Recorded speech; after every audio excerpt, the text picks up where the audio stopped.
Then you go to Tashahhud. Tashahhud. Companion said that the Prophet ﷺ would teach us the Tashahhud like he would teach us a surah from the Quran.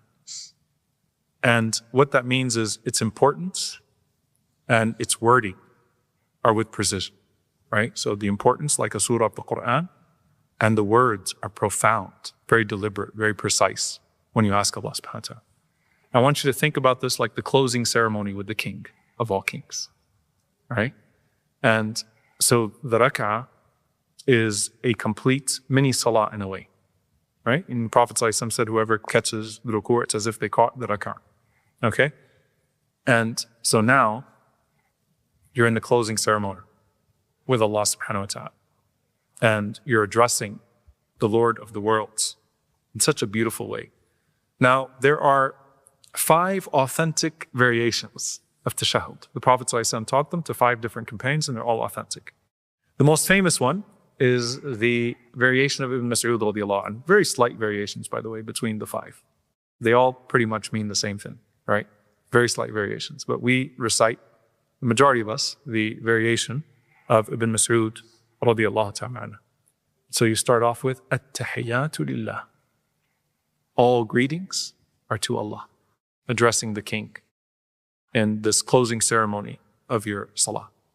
If you remember, Alhamdu Lillah. All the praises. Al is the definite article.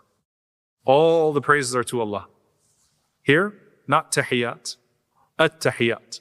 By the way, subhanAllah, I was thinking about this, like some people in their slang, especially like I'm Palestinian, so I can take shots at my own in this regard. So I'll say, Alhamdulillah. They won't say Alhamdulillah, Alhamdulillah.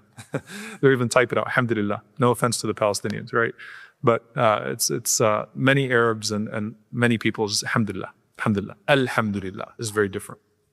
At-tahiyyat. All of the greetings belong to Allah subhanahu wa ta'ala. All of the greetings are encompassed. So al is the definite article. And so at-tahiyyatu lillah is equivalent to alhamdulillah, but it's a royal address. And it's not directly connected to an ask. And by the way, this is only a way that you address Allah subhanahu wa ta'ala. You can't say assalamu ala Allah. Khadijah radiallahu anha, she had that aqidah, by the way, that creed understood when Jibreel alayhi salam sent salam to her. We'll come back to that in a bit, inshallah. On behalf of Allah and on behalf of Jibreel, right? She said, as for Allah, He is as-salam. Allahumma anta as-salam. Right? But at-tahiyyatu lillah, it's to the Lord of the worlds. It's a royal greeting to Allah subhanahu wa ta'ala. A royal formal greeting to Allah subhanahu wa ta'ala. At-tahiyyatu lillah. To Allah. Was-salawatu wat-tayyibat. So as-salawat, all worship is directed to Him. Iyaka na'bud wa iyaka nasta'in. Right? As-salawat, all worship is directed to Him. At-tayyibat, some of the scholars say all of the extra dhikr and dua that comes in the salah. If you're talking about it in the capacity of the salah itself. So, as-salawat wa at-tayyibat, as-salawat would be all worship, and then the salah itself, and then at-tayyibat would be the dhikr that comes with it in that regard. Tayyibat, also, some of the scholars mention, are all good things that can only be attributed to Allah subhanahu wa ta'ala. Okay? But if you think about the words of dhikr, they're all at-tayyibat, right? Al-kalimatu tayyib, the pure word is la ilaha illallah, right? That is the pure word. So at-tayyibat are the words of dhikr, the words of remembrance, and all the good things that are only attributed to Allah subhanahu wa ta'ala and are directed to Allah. Some of the scholars said, as-salawat is worship, at-tayyibat is the good character that emanates from that worship. So all of these meanings give the idea that as-salawat encompasses the realm of ibadah, at-tayyibat is what is built upon that realm of ibadah. Some of the variations mention mubarakat, barakat, mubarakan fi. Okay? So blessed within. And of course, we know that the Prophet ﷺ said, Inna Allah tayyib, Allah Azza wa Jalla is tayyibun, He is pure, and He does not accept, la yaqbilu illa, He does not accept except for what is tayyib, what is pure. Right? So you are ascending to Allah subhanahu wa ta'ala, all blessed things. Ya Allah, this worship was performed for you. What was in addition to this worship was performed for you. The good of it belongs to you. What was enabled belongs to you. Everything in my life of worship and goodness belongs to you. So I'm not giving you empty greetings. I'm not giving you empty greetings. And notice, by the way, that this comes at the end of the salah, right? Someone says, I don't pray, but I worship Allah in my own way. I worship Allah. I have a great relationship with Allah, but I don't pray. And I pray in my heart. Okay. That's your excuse on the Day of Judgment. I pray in my heart. Now, the royal address to Allah subhanahu wa ta'ala, you mention the greetings and you mention what you brought with the greetings. You present gifts with greetings, right? You go to someone of stature, you don't go empty-handed. So the gifts that you're presenting in this royal ceremony to Allah Azza wa Jal, the King of Kings, as you depart, are your ibadat and at-tayyibat. And then you say, Assalamu alayka ayyuhan nabi. Peace be unto you, O Prophet. Allah subhanahu wa ta'ala says in the Quran, قُلِ الْحَمْدُ لِلَّهِ وَسَلَامٌ عَلَى الْمُرْسَلِينَ. Right? Or قُلِ الْحَمْدُ لِلَّهِ وَسَلَامٌ عَلَى عِبَادِهِ الَّذِينَ اصْطَفَى. Say Alhamdulillah and then send peace upon the messengers, or peace upon those whom Allah subhanahu wa ta'ala has chosen. And the best of those who Allah has sent and the best of who Allah has chosen is Al-Mustafa Rasulullah Muhammad sallallahu alayhi wa sallam. And so the best of all creation, you send salam upon him sallallahu alayhi wa sallam. You think about how in the salah, Iyaka na'budu wa iyaka nasta'een, you address Allah subhanahu wa ta'ala directly. And there's a personal, beautiful element to that. Now, when it comes to the Prophet sallallahu alayhi wa sallam, you're not talking directly to the Prophet sallallahu alayhi wa sallam, right? You're not talking directly to the Prophet sallallahu alayhi wa sallam. In fact, Ibn Mas'ud radiallahu ta'ala anhu, there's a narration that when the Prophet sallallahu alayhi wa sallam passed away, we didn't say Assalamu alayka ayyuhad nabi, we said Assalamu ala nabi.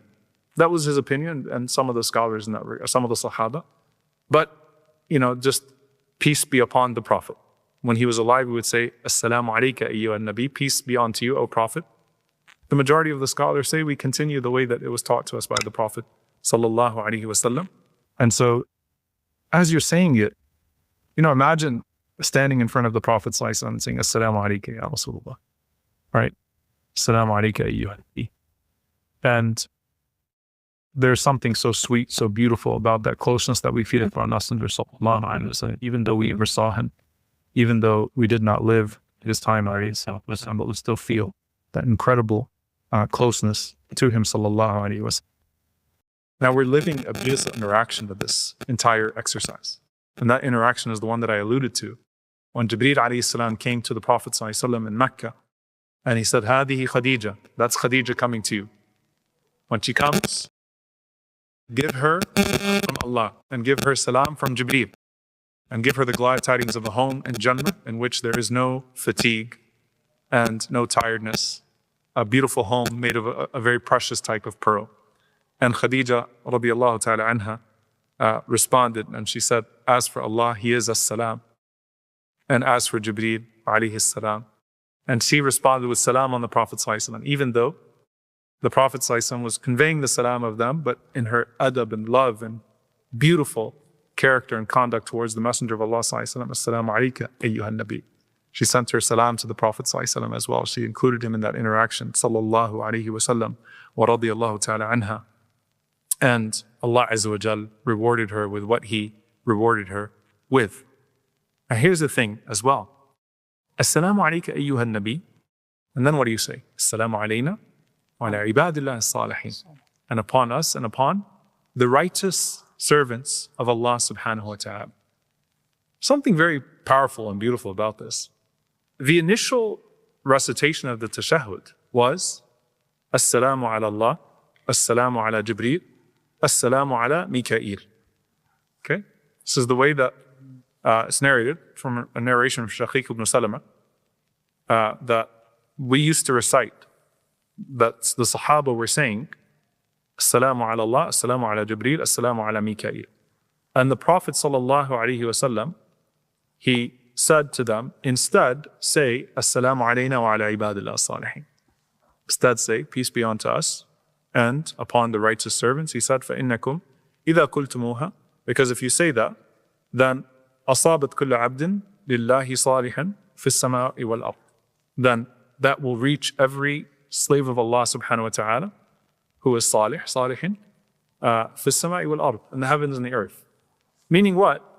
There's still something very beautiful that you can think about Jibreel alayhi salam and Mikail and Israfil and the angels who are being included in that. And you can think about all the messengers of Allah that are being included in that. You can think about all of the Sahaba and all of those beautiful people in that, right?